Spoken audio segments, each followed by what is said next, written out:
When Kenya sneezes, Uganda coughs, and what is happening in Kenya directly affects us Ugandans, especially in the business community. With me is Honorable Kwizera Eddie, and we are going to assess the situation in Kenya right now and how the situation is affecting Ugandans right now. Honorable, what is happening in Kenya is directly affecting the business community in Uganda. I hear there's restriction in movement right now as we speak. Free movement of goods and people is restricted at the border area. Honorable, the situation that is happening, what should we do as Ugandans to avert this, because it is escalating? Thank you very much, because first of all, Uganda is a sovereign state and Kenya is a sovereign state. But we have an arrangement with them under Joint Permanent Commission. It means that we have a relationship between Uganda and Kenya. If there is any matter that is there, we can resolve it that way. But if it is beyond, then we can resolve it under East African Community, if there is another matter that is there, or under the Great Lakes Conference, or under COMESA. But the issue in Kenya now, which is coming out of their past elections of last year, where one party is not satisfied against the other. And now, as a result of their conflict, that Uganda is going to be affected. It is because this is our export and import route to the ocean. So definitely we shall be affected, because the fuel will be, the immigration will be curtailed. Meaning the number of vehicles that will be coming, even the trade will be affected so much. So even all the imports and exports will be affected that have been passing through Kenya. So it will affect our economy, but also their economy also will be affected. So we pray that the conflict does not take a very long time. Honorable, the East African community has not come out yet to give its position on what is happening. You as a member of parliament, Uganda, what do you think the East African community should do right now to avert the situation? First of all, many Ugandans and myself are disappointed with what the East African community is doing in everything. Because the original objective of the East African community was to have an economic federation, economic relationship, trade. But when it became into politics, now many people in East Africa don't want to federate in a way of political federation. That's why that many of these countries are going slow. Secondly, we became too ambitious to bring in countries that would not have qualified to be members of East Africa. So they have affected the speed at which East Africa would be achieving its objectives. When you bring in a country like Burundi, which cannot pay for its subscription, you bring in a country like DRC, which is every time in conflict, you bring in a country like Southern Sudan, which is in conflict, all those are affecting the performance of East African community. So East African community now, instead of looking at now what is happening between Kenya and Uganda because of the war, nobody has picked interest. You may even find that the war in Kenya now, they have left it, the conflict in Kenya, they have left it for Kenyans. Yet it is going to affect the DRC, it is going to affect Sudan, it is going to affect Rwanda, and it is going to affect even Rwanda, Uganda, Kenya will be affected. Even Sudan will be affected because of what is happening in Kenya now. So what's happening in Kenya now is beyond the borders, is beyond a sovereign matter. We should pick interest as East Africa. But who is supposed to pick interest? The one who would pick interest is the East African Community Headquarters. But do they have capacity? Are they given capacity? Because the original idea was to have ministers based in Arusha to have executive powers. But now in Arusha, they don't have executive powers. So they wait until the presidents meet. So that's why that the functionality of East African community is still below what we expected. Honorable, coming back to our government here, Uganda being a landlocked country, we depend on Kenya mainly we use their waters for our imports and exports. What should the government do right now to protect our traders because of what is happening? But you see, the problem is now in Uganda is that there are issues which Uganda should put in place. When you are planning, you plan for in the event that there is a problem in Kenya or in your neighborhood.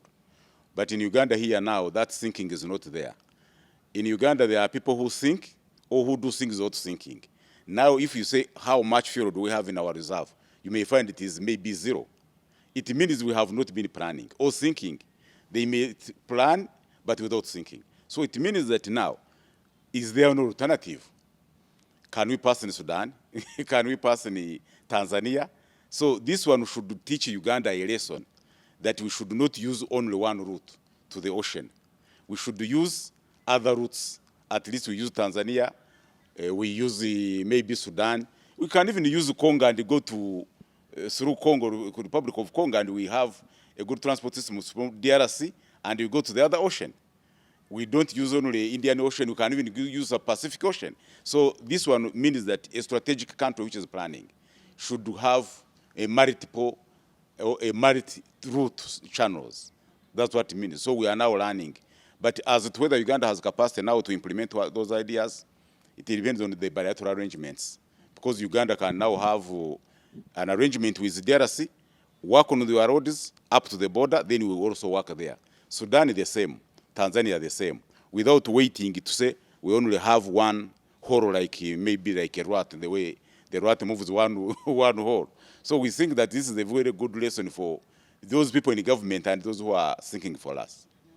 Honorable, coming back to the traders, the local person, what advice could you give them right now? Because I'm sure some people are scared for their goods to be taken or to be taken out of Kenya or to be taken into Kenya right now.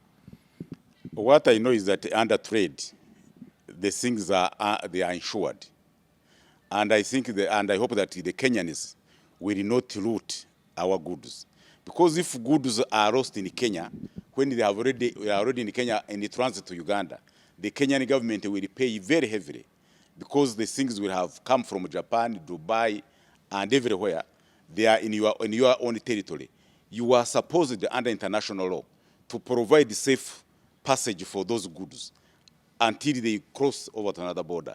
So the traders here should not only worry that things will delay, but they will not lose, because they are insured, and the Kenyan government is supposed to protect them when they are in Kenya, because they have already paid taxes.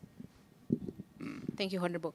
Now, Honorable, lastly, Honorable, getting back to you've advised the trade, rather the local person and the traders. Yeah, the traders should not get so much worried.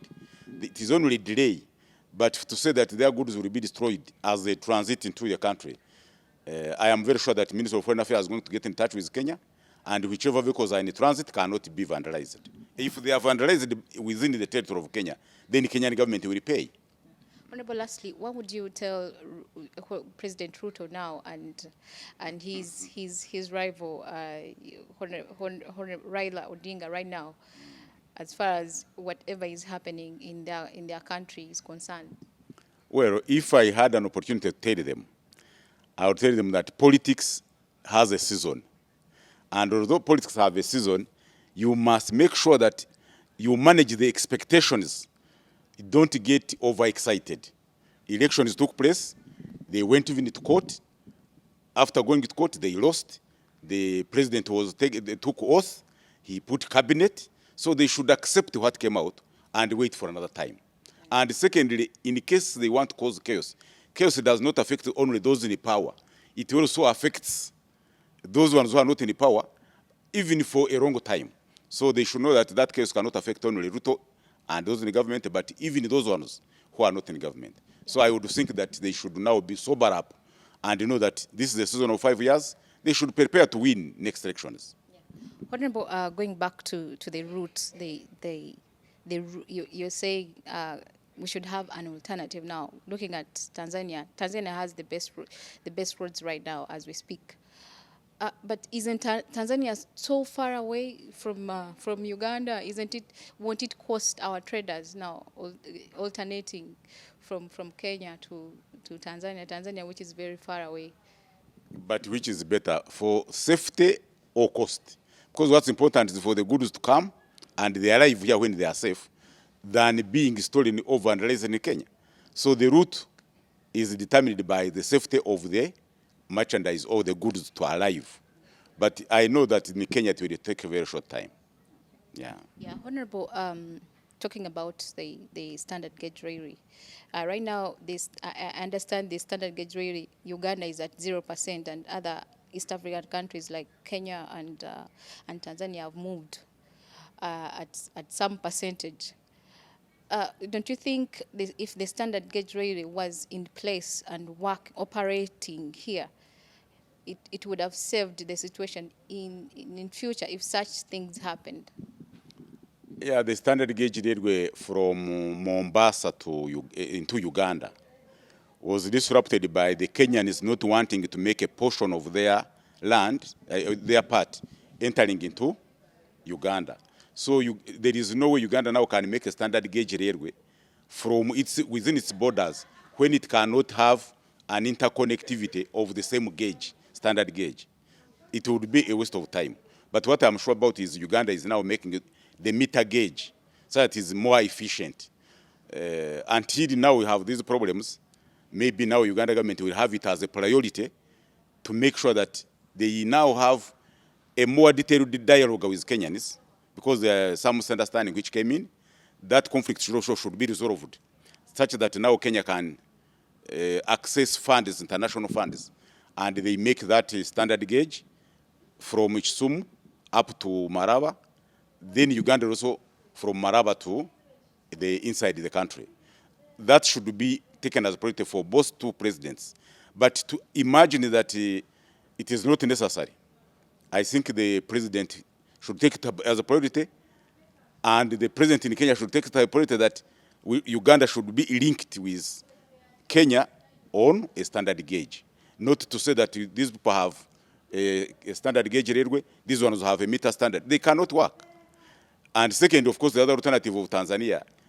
Tanzania is already making a standard gauge going to Rwanda, and then Rwanda is going to have a standard gauge before we get it. We can also use the Tanzania now in case the distance and cost are allowable. Yeah. Thank you so much. That was Honorable Kwizera Eddie giving us a brief insight of what is happening in Kenya and what governments of East Africa should do to prevent further escalation of the situation in Kenya. That is from us here in Parliament. Thank you so much.